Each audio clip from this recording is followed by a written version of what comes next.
ಈ ಟೈಮಲ್ಲಿ ನಾನು ಸ್ವಲ್ಪ ತೆಪ್ಪಗಿರೋದೇ ಒಳ್ಳೆಯದು. ಪದ್ಮಿನಿ,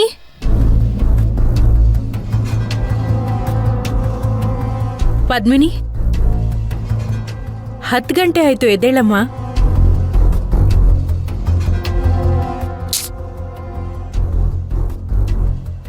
ಪದ್ಮಿನಿ,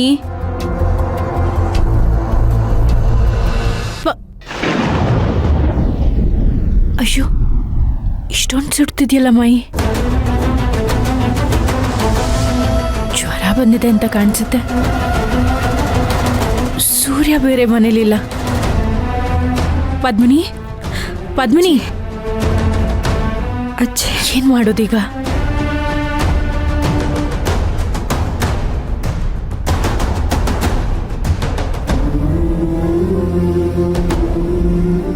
ಹಲೋ ಡಾಕ್ಟರ್, ನನ್ನ ಹೆಸರು ಸುರಭಿ ಅಂತ. ಪದ್ಮಿನಿ ಅನ್ನೋ ಪೇಷಂಟ್ ನಿಮ್ಮ ಹತ್ರನೇ ರೆಗ್ಯುಲರ್ ಆಗಿ ಚೆಕಪ್ಗೆ ಬರ್ತಿದ್ದಾರೆ. ಅವ್ರಿಗೆ ಯಾಕೋ ಮೈ ಹುಷಾರಿಲ್ಲ ಅನ್ಸುತ್ತೆ, ಟೆಂಪ್ರೇಚರ್ ಜಾಸ್ತಿ ಇದೆ. ದಯವಿಟ್ಟು ನೀವು ಮನೆ ತನಕ ಬರ್ಬೋದಾ? ನಾನೇ ಗಾಡಿ ಕಳಿಸ್ತೀನಿ. Thank you, thank you.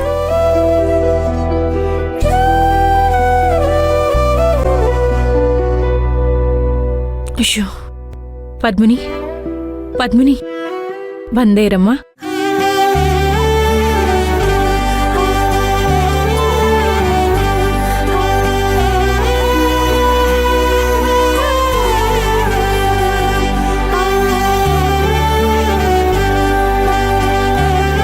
ಏನಾಗಲ್ಲಮ್ಮ, ನಾನು ಇಲ್ಲೇ ಇದ್ದೀನಿ. ಪದ್ಮಿನಿ, ಗಂಜಿ ಏನಾದರೂ ಮಾಡಿಕೊಡ್ಲಾ?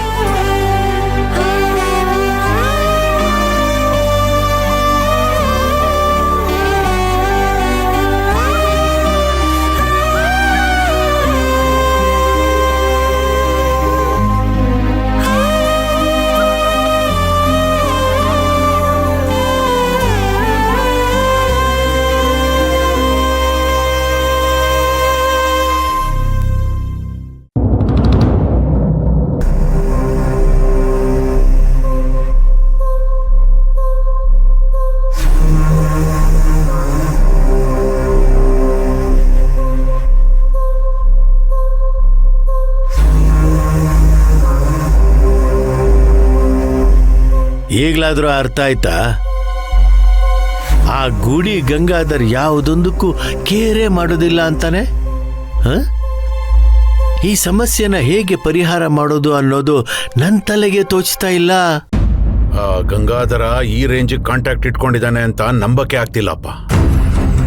ಸೆಂಟ್ರಲ್ ಮಿನಿಸ್ಟ್ರೇ ಫೋನ್ ಮಾಡ್ತಿದಾರಂದ್ರೆ ಮ್ಯಾಟ್ರು ಒಂದ್ ಸ್ವಲ್ಪ ಸೀರಿಯಸ್ ಆಗೇ ಇದೆಯಪ್ಪ. ಸದ್ಯಕ್ಕೆ ನಾವು ಅವನ್ನ ಟಚ್ ಮಾಡದೇ ಇರೋದೇ ಒಳ್ಳೇದು. ಅಲ್ಲ ಕಣೋ, ಆ ಗಂಗಾಧರ್ಗೆ ಆ ಸೂರ್ಯವಂಶದವ್ರ ಬಗ್ಗೆ ಅಷ್ಟೊಂದು ವ್ಯಾಮೋಹ ಯಾಕೆ ಅಂತ ನನಗೆ ಗೊತ್ತಾಗ್ತಾ ಇಲ್ಲ. ಲಲಿತಾನ, ಸತ್ಯಮೂರ್ತಿನ ಕಳ್ಕೊಂಡು ಆ ಸೂರ್ಯವಂಶದವರು ಈಗಾಗಲೇ ಅರ್ಧ ಕುಸಿದೋಗಿದ್ದಾರೆ.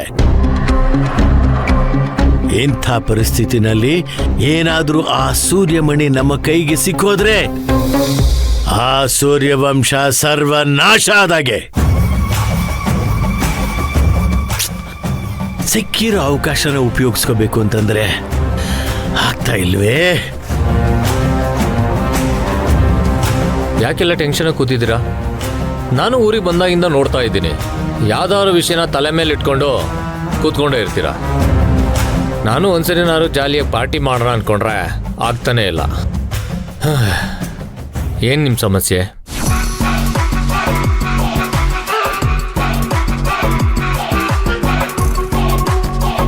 ಸೂರ್ಯಮಣಿ ಬಗ್ಗೆ ನಿಮಗೆ ಗೊತ್ತಲ್ವಾ? ಗರುಡ ಎಲ್ಲ ವಿಷಯ ಹೇಳ್ದ, ಆದರೆ ನೀವು ಹೋಗ್ತಾ ಇರೋ ರೂಟೇ ಸರಿ ಇಲ್ಲ.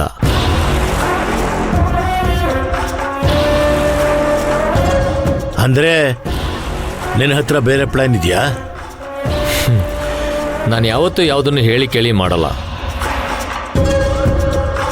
ಆ ಸೂರ್ಯಮಣಿನ ಹೇಗೆ ತಗೊಂಬರ್ಬೇಕು ಅನ್ನೋದು ನನಗೆ ಚೆನ್ನಾಗಿ ಗೊತ್ತು.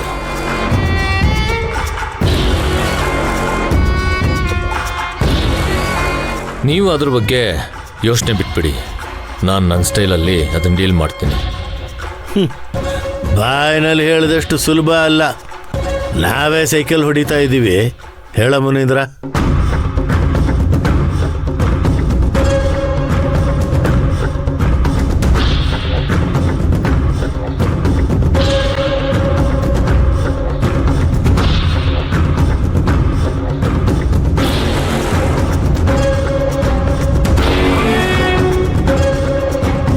ರಘುವೀರ್, ಈಗ ತಾನೇ ನೀವು ಸತ್ಯಮೂರ್ತಿನ ಸಾಯಿಸ್ಬೇಕು ಅಂತ ಹೋಗಿ ಲಲಿತಮ್ಮನ್ನೇ ಮುಗಿಸ್ಬಿಟ್ಟು ನಿಮ್ಮ ಪ್ರಾಣನೇ ಕಳ್ಕೊಳ್ಳೋ ಅಂತ ಪರಿಸ್ಥಿತಿಯಲ್ಲಿ ಬಂದಿದ್ರಿ.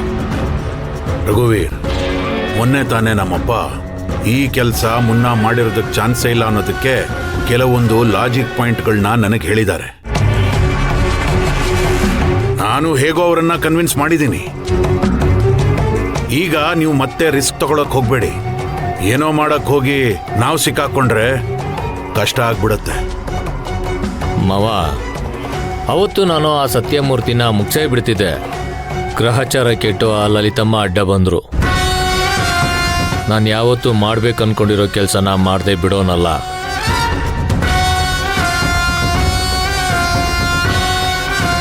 ಈ ಸಲ ನಾನು ಹಾಕಿರೋ ಸ್ಕೆಚ್ಚು ಯಾವುದೇ ಕಾರಣಕ್ಕೂ ಮಿಸ್ ಆಗಲ್ಲ. ಒಂದ್ ವೇಳೆ ನಾನ ಸೂರ್ಯನ ಅಂತ ಬಂದ್ರೆ ನಾನು ಸೂರ್ಯನ ಮುಗಿಸಿ ಆ ಸೂರ್ಯಮಣಿನ ತಂದೆ ತರ್ತೀನಿ. ನೀವು ಧೈರ್ಯವಾಗಿ ನನ್ನ ಮೇಲೆ ನಂಬಿಕೆ ಇಡ್ಬೋದು. ಈ ಕೆಲಸನ ಸಕ್ಸಸ್ ಮಾಡೋ ಜವಾಬ್ದಾರಿ ನಂದು. ನಾನು ಗ್ಯಾರಂಟಿ ಕೊಡ್ತೀನಿ ಮಾವ, ನನ್ನ ನಂಬಿ. ಸರಿ, ಆದರೆ ರಘುವೀರ್, ಒಂದು ಜ್ಞಾಪಕ ಇಟ್ಕೊಳ್ಳಿ, ನೀವೇನೇ ಮಾಡಿದ್ರು ಯಾರಿಗೂ ವಿಚಾರ ಗೊತ್ತಾಗಬಾರ್ದು. ಯಾವ ಸಾಕ್ಷಿನೂ ಉಳಿಬಾರ್ದು. ಆಯ್ತು ಮಾವ. ನಡೀರಿ, ಹೋಗೋಣ.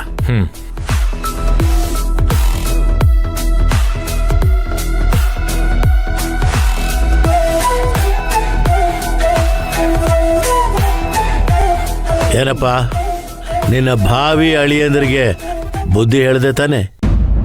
ಅಪ್ಪ, ರಘುವೀರ್ ಮೇಲೆ ನನಗೆ ಭರೋಸೆ ಇದೆ. ಅವ್ರಿಗೂ ಒಂದು ಅವಕಾಶ ಕೊಟ್ಟು ನೋಡೋಣ. ನನಗೆ ಈ ವಿಷಯದಲ್ಲಿ ಯಾರ ಮೇಲೂ ನಂಬಿಕೆ ಇಲ್ಲ. ಸರ್, ನಿಮ್ಮ ಹತ್ರ ಬೇರೆ ಏನಾದ್ರು ಆಪ್ಷನ್ಸ್ ಇದೆಯಾ?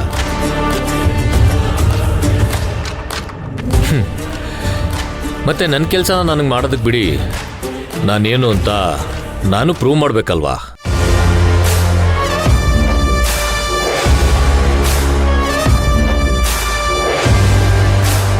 ನಾನು ಮತ್ತೆ ಹೇಳ್ತಾ ಇದ್ದೀನಿ, ಪ್ರೂವ್ ಮಾಡೋದಕ್ಕೆ ನನಗೂ ಒಂದು ಅವಕಾಶ ಕೊಡಿ. ನಾನು ಪ್ರೂವ್ ಮಾಡಿ ತೋರಿಸ್ತೀನಿ. ಗರುಡ, ಬಾ ನನ್ನ ಜೊತೆ.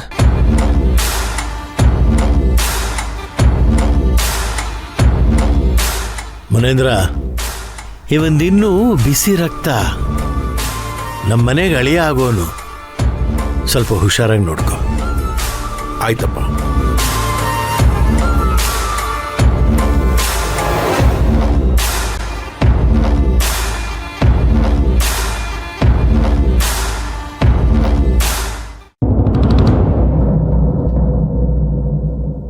ಬನ್ನಿ ಬನ್ನಿ ಡಾಕ್ಟರ್.